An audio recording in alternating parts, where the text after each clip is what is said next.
Congratulations on the film. Thank you very much. Thank you so much. So this is your writing follow-up to The Descendants, but it was actually written before The Descendants. So Yes. how does all that work? Is there a big pile of scripts sitting around the office that you go through? No, it's now waiting for us to put another one on the floor. It's empty. Exactly. The way back was written about 8 years ago, and it did. It became for us a calling card around town, at least to meet and talk about writing other projects. And the one that we reacted to the most was The Descendants, which was Alexander Payne, and his producing partner Jim Burke had optioned the book. So we lucked out and interviewed and told him what our take would be, and that was that. So Yeah, and it sort of served as after The Descendants. Certainly the momentum I think that we gained from that. And Academy Awards. Yes, that helps a little that bit. does, yeah, that does help. I guess. But it allowed us to then come back to this, which was a classic, Hollywood story in terms of almost happening and not happening and almost happening and not happening. And I think when you go through 8 years of that, it makes the fire burn even stronger. You really want to finish it, and so we were able to after The Descendants. And this is a coming-of-age story. Is there any autobiographical elements in here from either of you? Yes. Yeah? Yes, we pull right from our own pain. Yes, it's a great place to mine and be honest and shed tears as you write.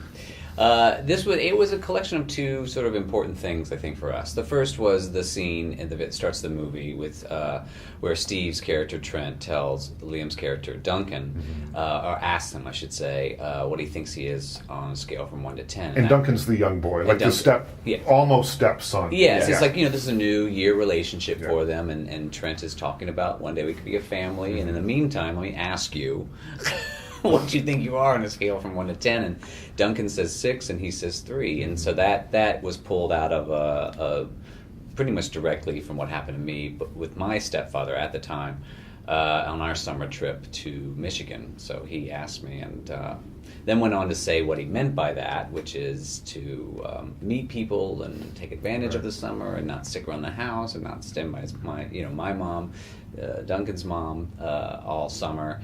And so, anyway, we used that, and the other part was just a love of our time spent at water parks. Both of us grew up on the East Coast, and it's filled with eclectic characters, and some not much older than you, and we come from a character background, and it just felt like a great place to draw from. And without getting too personal, is the stepfather still in the picture? And if so, what does he think of this? No, he. My mom has moved on to the next good. chapter of her life with another, with my new stepfather, I guess. And you're still just trying to get out. I'm just still trying to climb that.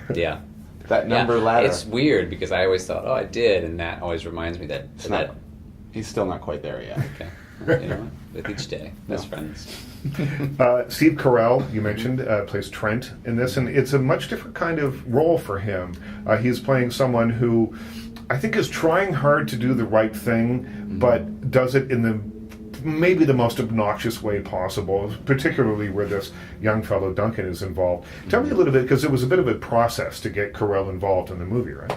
It was, yeah. We initially reached out to him because he is such a likable guy, and it was exciting for us to imagine him playing against type, and we also needed some of that likability for the role, so that you would understand that Toni Collette's character would be attracted to him, and that his friends, Rob Corddry and Amanda Peet's characters would want to see him and party with him every summer, and so it was important that he had that likability. And he initially wrote us this really nice letter saying he wouldn't be able to do the movie, just because he spends time with his family, and he might become a Trent himself to his family. Right. And so we said, well, what if we shoot in your backyard and come to you, and we were really excited about him doing it, so we sort of went as hard as we could at him, and he finally agreed to do it, and we shot near his summer house in Massachusetts, and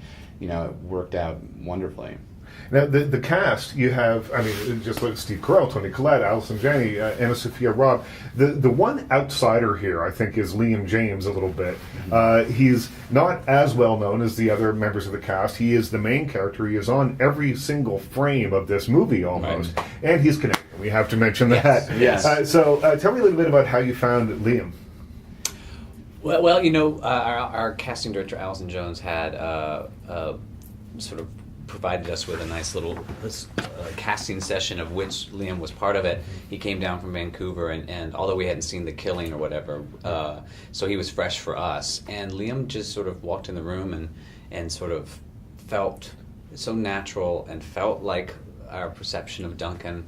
And then he sort of backed that up with his performance, you know, in the room. And it's just, I think we take a little page out of Alexander's idea when he considers his casting, because he really is great about looking for the person that is this person for him. And Liam became Duncan for us. Yeah, we saw a lot of kids that were very polished and very rehearsed, but were sort of playing the sullenness in a sense. And Liam just has that old soul quality where he sort of is that kid, you know, and he's sort of going through those things. And so it was very natural and it was very attractive to us. When you're writing, which comes first? Because the characters here are so well-defined and so interesting, each on their own. I would watch a whole movie about Allison Janney's character or any.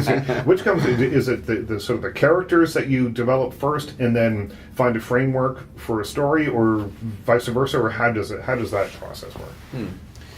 I guess it depends. You know, we're definitely character-based training. With the Groundlings in LA, with the Groundlings, right? Yes, that's how we met. So I would say the first thing is understanding your main character and the characters around them and what their journey is about, you know?